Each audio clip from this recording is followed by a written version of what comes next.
So I'm sorry for having to speak in English today. I will try very hard to learn Japanese now that I'm living here. So this talk is very important because maybe I can begin to sleep through the night now. This has been a very, very busy fall for me. Both this event and moving to Japan overlapped with one another. So Suto-sama would send me emails and then they would go several days without a response. And so maybe now he understands. But I hope to reply to emails more frequently. All right, so I'm going to present to you a summary of the observation of a binary black hole merger candidate, an event that we have dubbed GW 150914. This is gravitational wave, and 2015 September 14th. That's the date on which the event occurred. So the naming scheme follows GRBs. So what is my goal in this talk? The National Science Foundation of the United States held a press conference very early this morning, Japan Standard Time, at 0:30. So what I hope to do here is repeat some of this information for you at a more convenient time and be available to answer some of your questions. So where you should go to see this information. The paper is available online through the Document Control Center of the LIGO Scientific Collaboration. It has this document ID, so again, that is the event number, and /public should get you the page with the paper. There are, I believe, 12 papers that were published today. This is a very short paper that simply makes the detection claim, and then there are many other papers that contain the interpretation of this event. All of that information is available through the LIGO Open Science Center, or LOSC. Its website is there. This website not only includes links to all of the papers, but you can also download the data. You can look at the event yourself. You can see if you believe that the parameter estimations are correct. You can listen to the event. It's in the audible band for human hearing, so you can listen to it. There's posters that you can put around if you're interested, and so on. Also, the press conference was recorded, and I believe it's available on YouTube, so you can watch it online. And this is the heart of the matter. This is the title and abstract of the paper. So this is what people have been working towards trying to do for 100 years, publish a paper with the title Observation of Gravitational Waves from a Binary Black Hole Merger. So the key points are the time at which it was observed on September 14th, 2015 at 0950 UTC. The Laser Interferometer Gravitational Wave Observatory detected transient gravitational wave signal consistent with the in-spiral merger and ring down of a pair of black holes. Yes. Okay. No problem.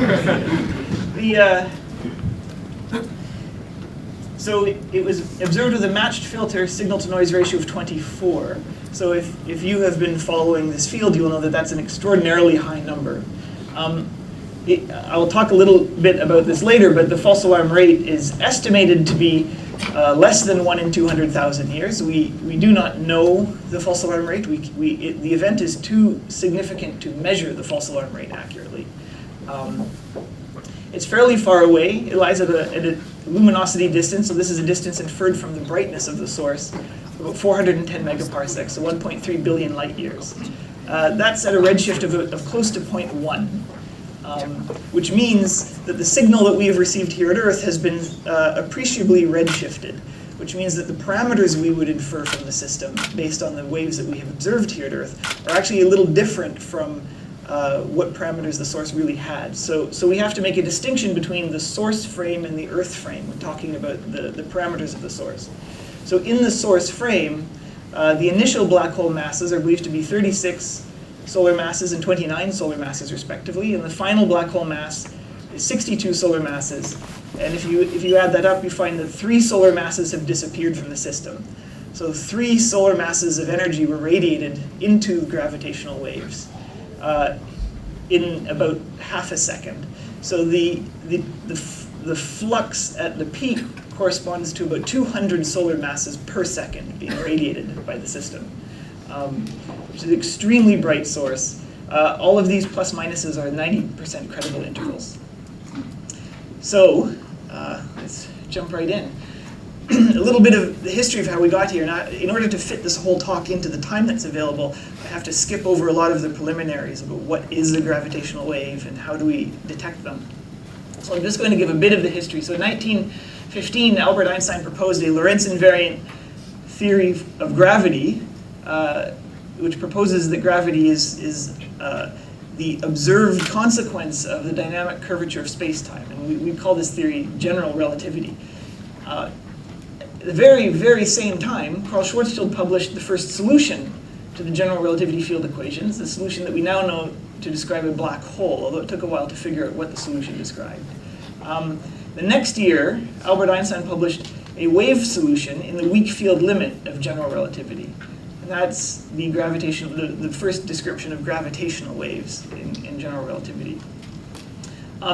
Within about 40 years or so, Joseph Weber blazed a trail and pioneered the effort to search for gravitational waves using resonant bar antennas. Of course, his efforts were subsequently discredited, but by taking that chance and really pushing on this as something that could possibly be done, he encouraged many others to think about this problem. So he's made a very important contribution to the field. So for example, throughout the 60s and 70s, people considered other ways of possibly detecting gravitational waves, including the use of laser interferometers. So in this period, you find the first description of laser interferometers for gravitational waves being described, as well as the first prototypes being constructed. The LIGO project, the Laser Interferometer Gravitational Wave Observatory, was founded in 1992, and from 2001 to 2006, the LIGO observatories undertook 6 science data-taking observing runs, many of these jointly with other observatories, the GEO 600 Observatory in Germany, the Virgo Observatory in Italy, the Tama interferometer here in Tokyo, as well as resonant bar detectors.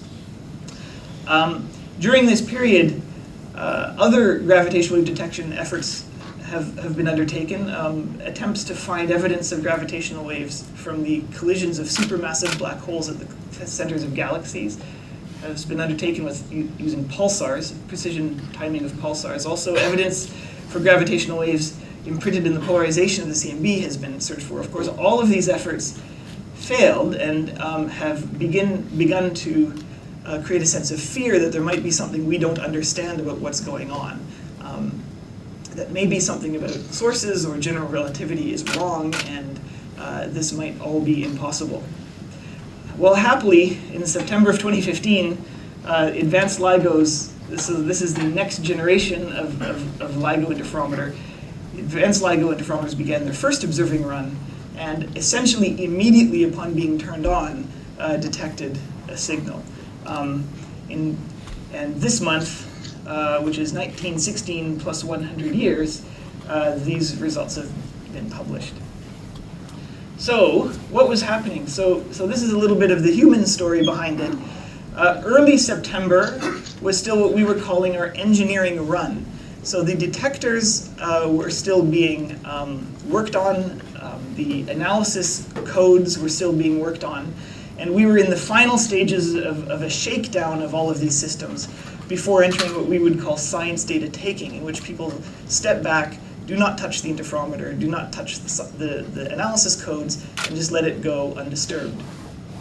On the early morning of Monday, September 14th, the low latency burst search, called coherent wave burst, registered a moderate significance candidate which possessed the characteristics of a merger of a pair of black holes. It was quite loud. Burst searches are unable to make use of waveform consistency models to detect things. So this event could be identified simply by the signal energy present in the data. And plots of the time frequency evolution of the signal showed the characteristic chirping structure of a compact object merger. The candidate was uploaded to our candidate database with a latency of about 3 minutes. So within 3 minutes, we knew of the event. But then we didn't know what to do with it because we were not in science data taking. We were during an engineering run.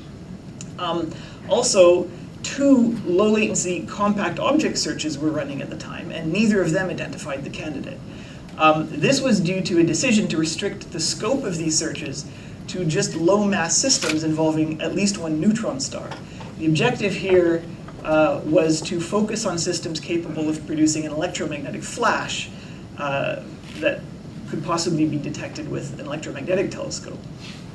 So this added to some confusion, as much of the collaboration was unaware of the decision to reduce the scope, and the fact that these searches had not identified a candidate, even though they are specifically designed to search for compact object mergers, led to some suspicion that something had gone wrong here.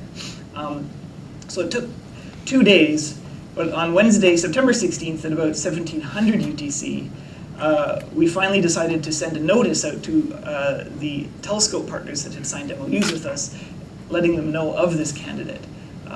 The automatic alert system that would normally have done that was not operating at the time because we were in engineering run state. It was determined that 16 more days of data would be required in order to measure the significance of the event to the level required to make a detection claim. So that 16-day period is what has been published at this time. The 01 science run continued for several months, and papers covering the remaining period, as well as the results of the electromagnetic follow-ups of these candidates, will be published at a later time. So during this 16-day period, while we waited for the data to be collected so that we could establish the false alarm rate of the candidate, a second candidate was identified in the data. Its false alarm probability is very high. The false alarm probability is about 2%, which means we expect 1 in 50 equivalently prepared signal-free experiments to yield a candidate like this just by random chance. So we would not normally pay any attention to a candidate like this. It would be disregarded. It's not significant enough to make a detection claim on its own, but its presence in the data significantly affects the interpretation of the event rates for binary black hole mergers, and we'll talk about that later. By coincidence, the second candidate was also on a Monday. It was October 12th, and in fact it also happened at 9:40 in the morning at UTC, so it was 4 weeks and 4 minutes after the first event. So they came to be called First Monday and Second Monday, and we began to wonder if everything, as these always happen on Mondays. So this is the data. So this is the Hanford Observatory and the Livingston Observatory's data. The data is digitized at 16,384 samples per second. These plots show the data at a lower sample rate, so you can see these fluctuations. Normally, you would see very high frequency noise here. That's been stripped out of the data because these signals do not extend up to very high frequencies, and it would just add confusion to the plots. So this is the data, and what's been superimposed on top of it are 2 inferred waveform models. The one I'm going to draw your attention to specifically is the cyan one. So it's a little hard to see. Maybe in the bottom you can see there's some thickness to it. So what this is the result of Monte Carlo, Markov chain Monte Carlo estimates of the parameters of the signal that's present in the data, subject to the constraint that it is a compact object merger as predicted by general relativity. So what you're seeing is the 90% credible envelope of all of the fits that the MCMC chain spat out. So it's not a specific model, it's the 90% credible envelope that contains all of the different waveform models that match the data. The darker blue one is the result of a wavelet-based fit, so it does not impose the constraint that the waveform be a compact object merger according to general relativity. It just requires that the residual be consistent with noise. So the vertical scale on the right-hand side is in standard deviations from the mean. This data has been whitened, so the spectrum it's been run through a filter that flattens the spectrum out so that all frequency components have the same amplitude and noise. So this wiggling that you see is not the prediction of general relativity. It's the result of the general relativity waveform being passed through this filter that changes the character of its spectral content. So for example, this wiggling here at the end is the same feature as well. And here's how we assess the significance of these events. So on the left is a plot from the LIGO Hanford Observatory, and the right is the LIGO Livingston Observatory.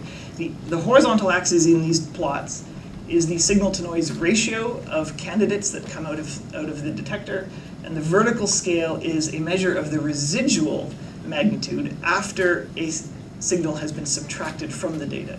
So you can think of these two axes as the parallel and perpendicular components of the data when projected onto a model waveform. And the density here indicates the density of noise events that come out of the detector. So events that we would, because they are not coincident between two detectors, we would say that those are results of the noise process. The red X indicates the location of GW 150914 on these axes, and the blue plus is the location of the second Monday event on these axes. As you can see, this GW 150914 is off the charts, as one would say. It's beyond the edge of where there's any observed background at all. So it's actually impossible to estimate what the significance of this event is without extrapolating these probability density functions out into this regime. What we've decided to do is, if you take this candidate and include it in the noise model, you say that this candidate has been drawn from the noise population, and you add it to the probability density, then it's modified by having this little banana structure attached to it, which of course the event now sits on top of. And that alters its apparent significance, but it still leads to it being an extremely significant event. The false alarm probability is then bounded to be below about 1 × 10⁻11. The two color scales here are probability density, and the orange one is the normal noise model that we would normally be using, and this is the modified noise model in which the candidate is treated as noise. So the color scales are a little different. Whether or not you include this in the noise model is irrelevant. There are so many candidates, well, so many noise events seen in this region of the parameter space that its false alarm probability is very well established. And its inclusion or not in the noise model has no effect on its estimated significance.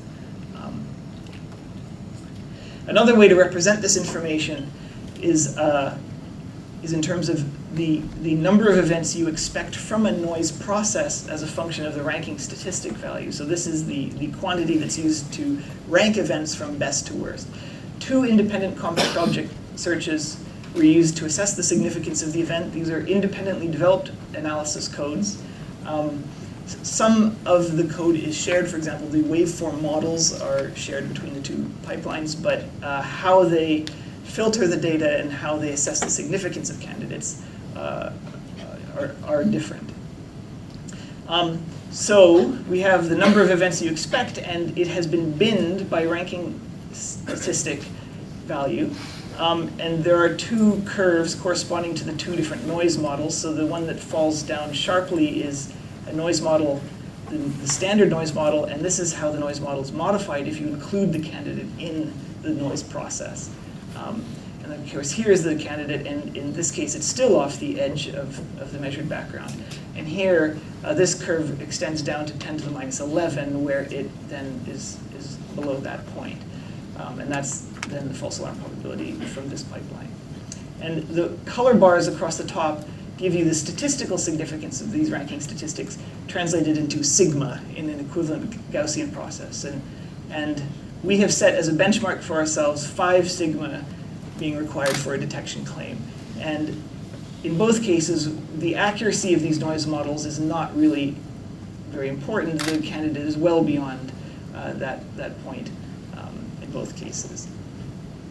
Okay, so now we want to interpret what this thing is. And interpreting this observation requires us to assume that we understand what it is we're looking at.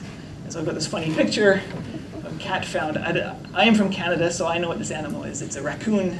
It is not a cat. But they will eat cat food. And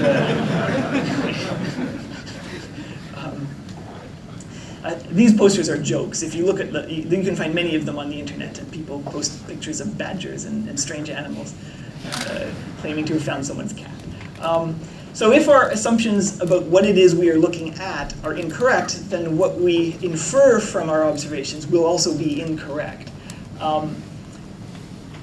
So this then, is the ingredient that has to go into everything that follows next.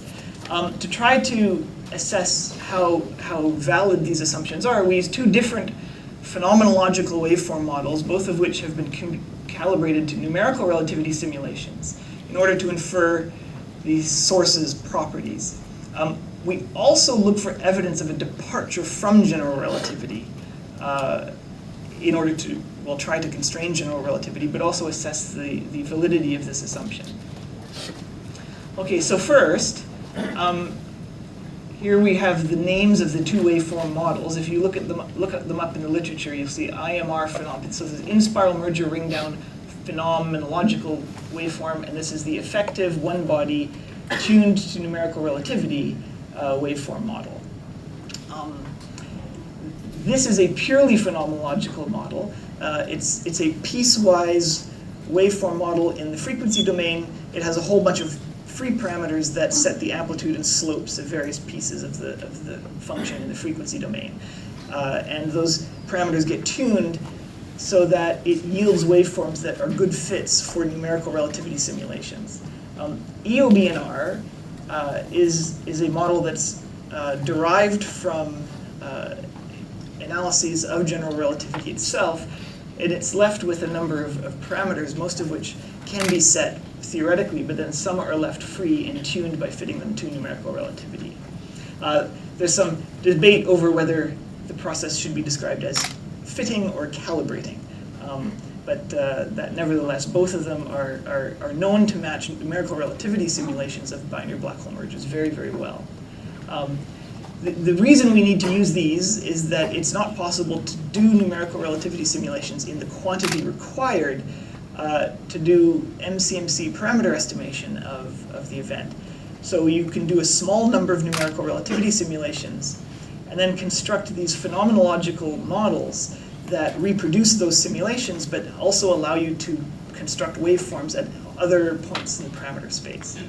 And from that we try to estimate what it is we've seen. So here's the mass 1 and mass 2 of the two component objects that collided with one another. You can see their joint distribution here with a 50% credible interval or region indicated and a 90% credible region indicated. This cut here is the equal mass line, so we're showing it only on one side. It's symmetric on both sides.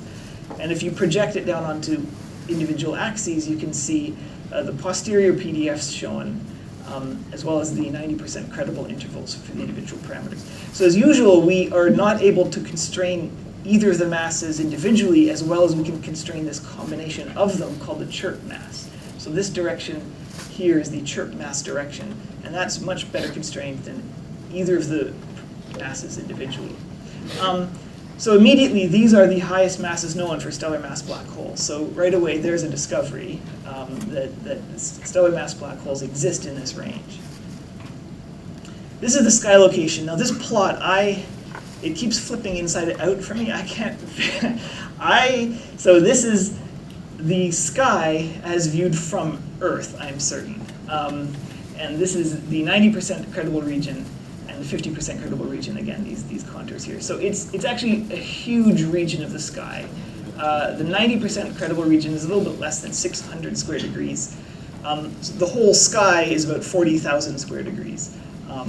So it's a big giant banana shape. And a lot of the reason why this is so huge is because we have only the two detectors operating at this time, just the two LIGO detectors.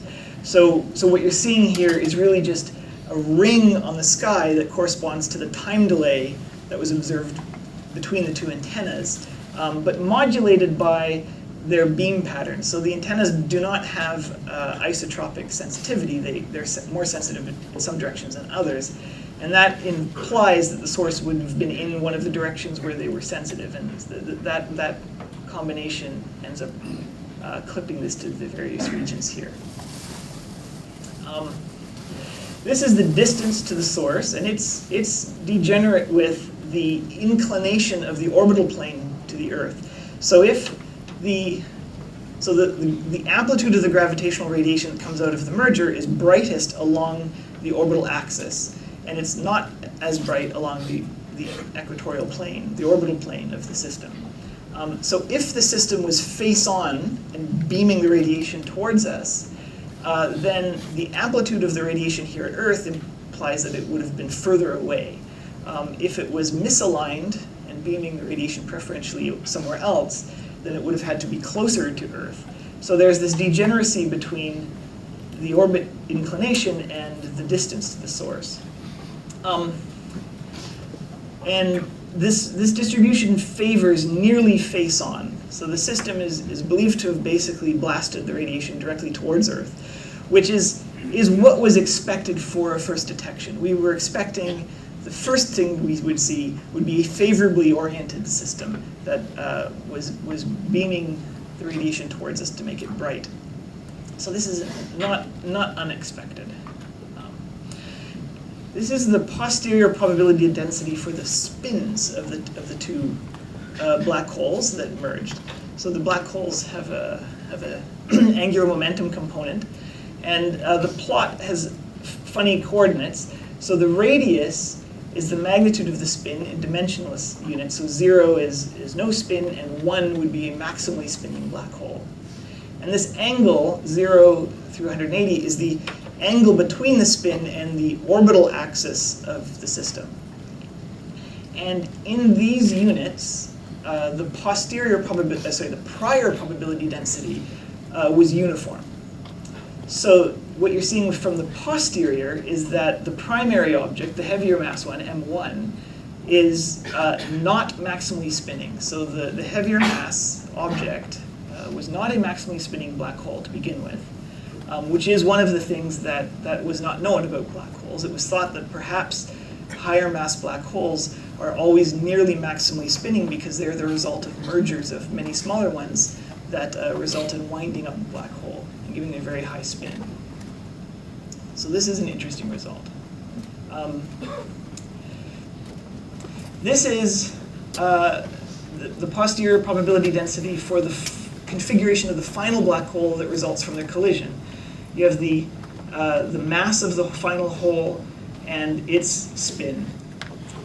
And again, there's a degeneracy here. You have the 50% credible region and the 90% credible region. These are the projected posterior probability densities with the 90% credible intervals indicated. So as I mentioned at the beginning, the peak luminosity of the merger was about 200 solar masses per second. And at 1.3 billion light years from Earth, that still results in a flux density here at Earth of 10 milliwatts per square meter. So it's an extremely bright object in gravitational waves, of course. It's not visible to the human eye, but the flux densities for these sources are really quite astounding. One joint analysis with non-gravitational wave observatories has been completed and is being published at this time. This is the search for high-energy neutrinos in association with this candidate using the Antares and Ice Cube neutrino detectors. This yields a null result, so there's no evidence of high-energy neutrinos associated with this event, and that places a constraint on the neutrino flux. Now that is then degenerate with the source location on the sky because of the sensitivity of these neutrino observatories. So what upper limit that places on the neutrino flux varies between 10 to the 52 ergs and 10 to the 54 ergs. The total energy in gravitational waves is 10 to the 54 ergs. So if the source is at the presumed location, which is actually towards the southern hemisphere and favorably oriented for Antares, or maybe Ice Cube, I can't remember. What you end up with is the conclusion that very, very little energy went into neutrinos compared to gravitational waves, which, now I'm not an expert in this field, but to me that indicates that the objects that collided were vacuum objects. There was not a significant amount of material present It's hard to imagine radiating 200 solar masses per second from the collision of any substantial amount of matter and not getting a tremendous neutrino flux from this system. But again, this is outside of my field of expertise. But I like to think that this constraint really suggests that these objects were black holes in the sense that we believe them to be, and not some previously unexpected exotic object. There is a paper on the astrophysical implications of this source. I'm going to skip over this a little bit just to mention some of the things that you can find in this paper. This is the document number. Several previously unknown things are immediately established: that heavy stellar mass black holes exist at all, that they can form naturally in binaries, and that those binaries merge within a Hubble time. None of this was known. It was all believed to be true from stellar evolution models run in computers, but now it's known these objects exist and they do merge. We are not able to constrain the origin of this system. We don't know whether it is consistent with a recent origin and prompt merger, or an early origin and a long, protracted, slow merger. So that's information we don't know, and you can read all sorts of more information about the implications for metallicity of the environment and so on in this paper. All right. So I mentioned that there were implications for the rate of binary black hole mergers from this second event. So on Monday, October 12th, we identified a second candidate in this 16-day window we had chosen to use to assess the significance of the first candidate. It is a very low significance event. The false alarm probability is 2%. So it could not be identified with the low latency burst searches. It was identified only with the compact object searches later. We would normally have discarded the event because of this high false alarm probability.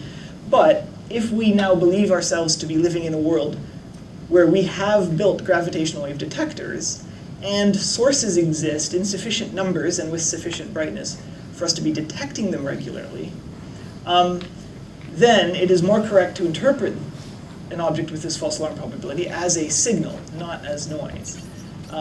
So this interesting thing has been designated LVT 151012. That's LIGO Virgo transient rather than a gravitational wave. And again, this is the date, 2015, October 12th.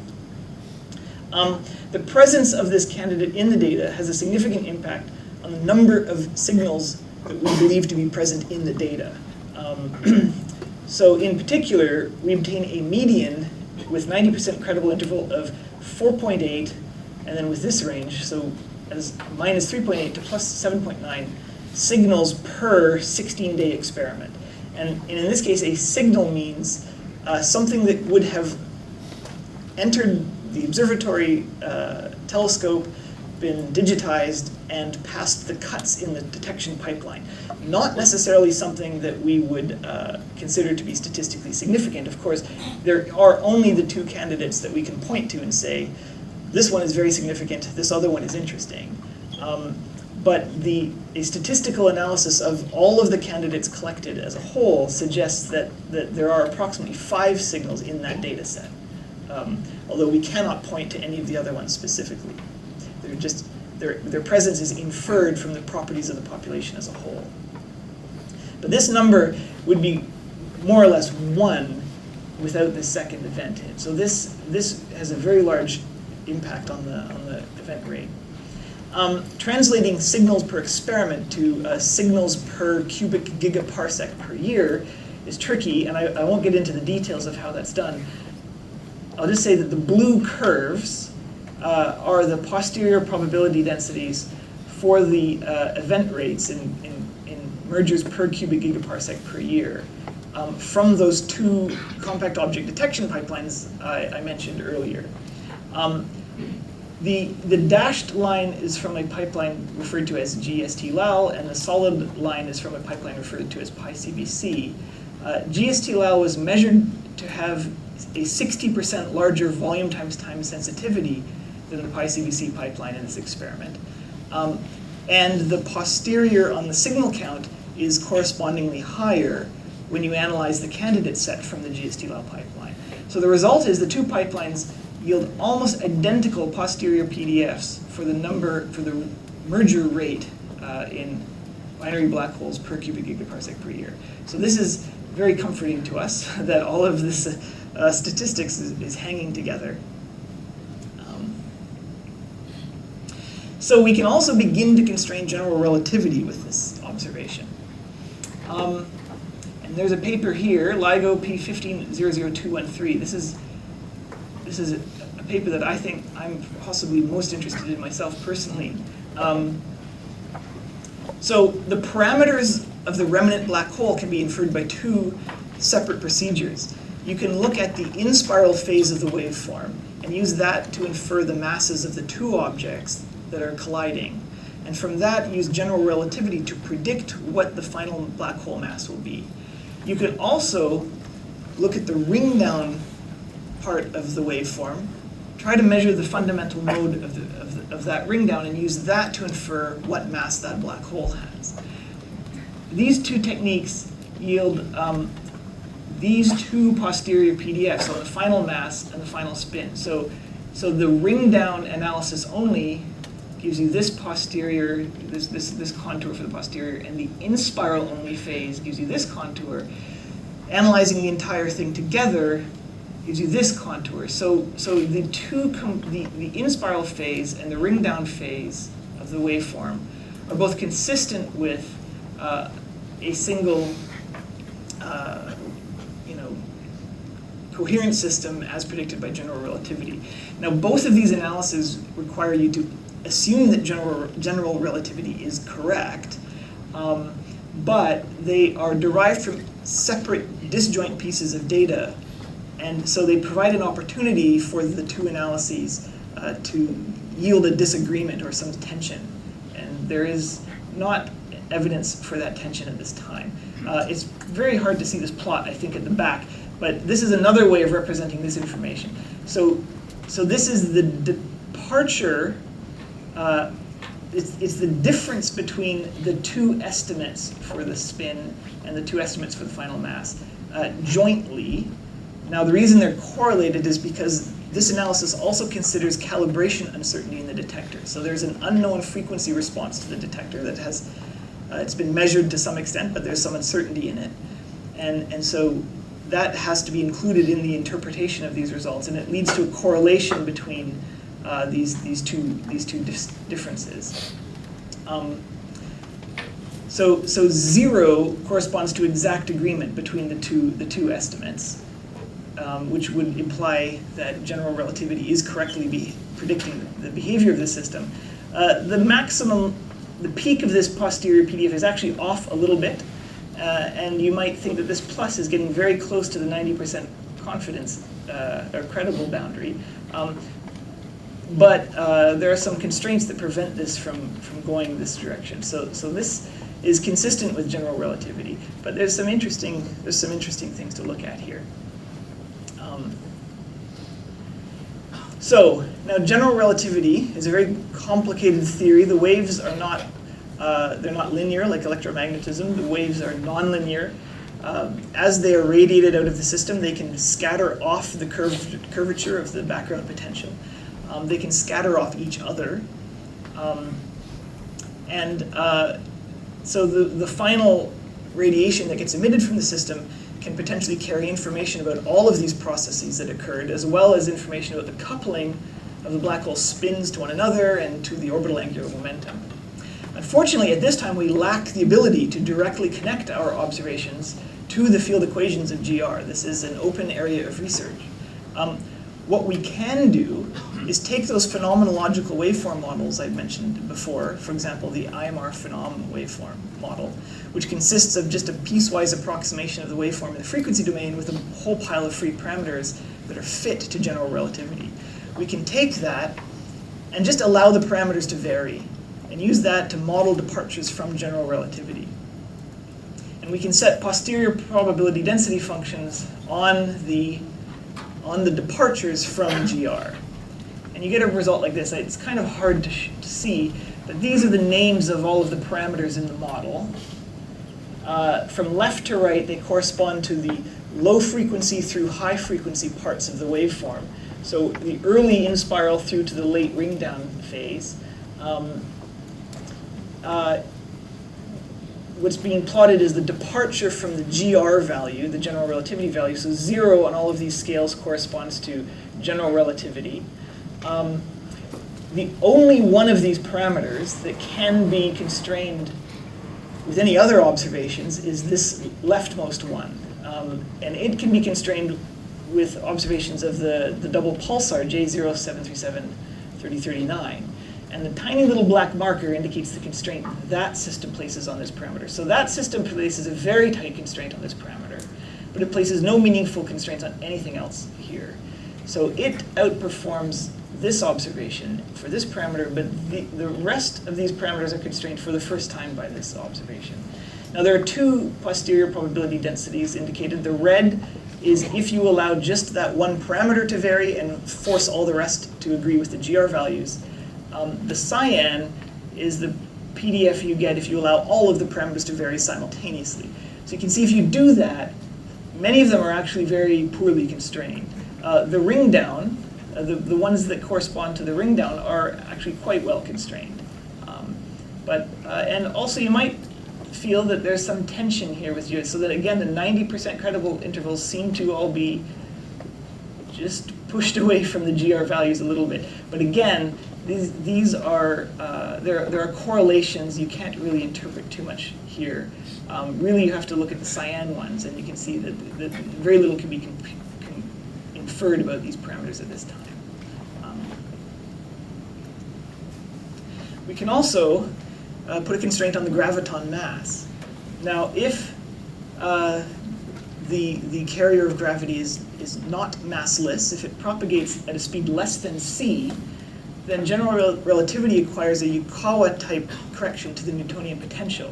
And that alters the phase evolution of the in-spiraling black holes, which can be looked for in the gravitational waves that we detect here on Earth.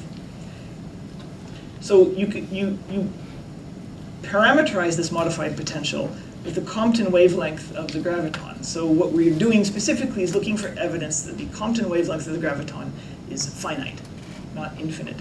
So the only previous dynamical bound, this is in the sense of being sensitive to the propagation speed of gravity, is again from the double pulsar J0737-3039, which sets a lower bound on the Compton wavelength of 1.6 of 10 to the 10 kilometers. The observations of GW 150914 add 3 orders of magnitude to that, so push it up by 3 orders of magnitude, but it's still not competitive with constraints from, for example, weak lensing observations. Now, these are said to depend on various model assumptions, whereas this is a direct observation of the dynamics of gravity. So there's some dispute over whether this is a better constraint than this or not, but nevertheless, this is still there as a number to look at. All right. The number of polarization states that gravity possesses. General relativity predicts that gravitational waves contain 2 polarization states. Other theories of gravity allow for more polarization states. Each gravitational wave antenna is generally sensitive to only a single polarization. Some future antennas that are planned would be sensitive to multiple polarizations at once, but LIGO and Virgo and all of the ground-based antennas, including the bars, are sensitive to only a single polarization, much like a dipole antenna for electromagnetism. However, a network of them, if they're all sprinkled around with different orientations, can be used to try to measure how many degrees of freedom the wave field is carrying. Unfortunately, GW 150914 was observed with only 2 antennas, and these antennas have been specifically built to be very closely aligned with one another, except for within the limits that are allowed by the curvature of the Earth. So we are unable to constrain the number of polarization states. In fact, we cannot even say that there are 2. The LIGO data can be made consistent with the assumption that there's a single polarization state. So we really look forward to Virgo, and especially KAGRA, having a 4th detector, because Virgo will really only allow us to see if there are 2 at least. Having that 4th detector join the network, and this will really enable this very important exploration of general relativity. The number of polarization states is a central feature of the theory. So prospects for future observations. So again, considering the event rate that is inferred from the 16-day period, we have the O1 observation here with respect to a nominal volume times time. So this is the volume of space and the time for which you observe it. And we have the second and third LIGO science runs, and the estimated ratio of their sensitivity to the O1 science run, VT primed over VT. So again, you can find all of this in the rates paper, LIGO P15-00217. And this is the number of signals in the data that you will collect. And this is the best fit number, and this is the range, the uncertainty. So this is, you should see here is about 4 point something with the range that you see from the rates paper. And as you increase VT, the number of signals that you see increases. And so in O2, you might get a few to nearly, well, many tens. And in O3, could be 10 to many hundreds. So, of course, this science run is expected this coming fall, and this shortly thereafter. So very rapidly, the field of gravitational wave astronomy is going to have a great deal of data to look at, and all sorts of questions like probing general relativity and the origin of these systems and so on will become a reality. Even if any one of these systems individually does not provide much constraint, a large population of them like this surely will. So some personal observations. I've been in the LIGO scientific collaboration since the author list fit on one page. Even before I joined, I knew that LIGO had been built to detect binary neutron stars. They were the only sources we knew to exist from independent observations. Binary neutron star mergers, so the collision of the stars, occurs at too high a frequency to probe the behavior of strong field gravity using ground-based laser interferometers. We also expected the first detection to be marginal. We expected lowering of the noise floor to slowly reveal a statistical excess of candidates in the data that would become more numerous and loud with successive detector improvements. So putting these two things together, what we honestly expected for the first detection was a marginal candidate that would really teach us nothing more about nature than what could be inferred simply from its existence. So simply saying there has been a binary neutron star merger. Whatever you could infer from that would be the limit of the science that we could do.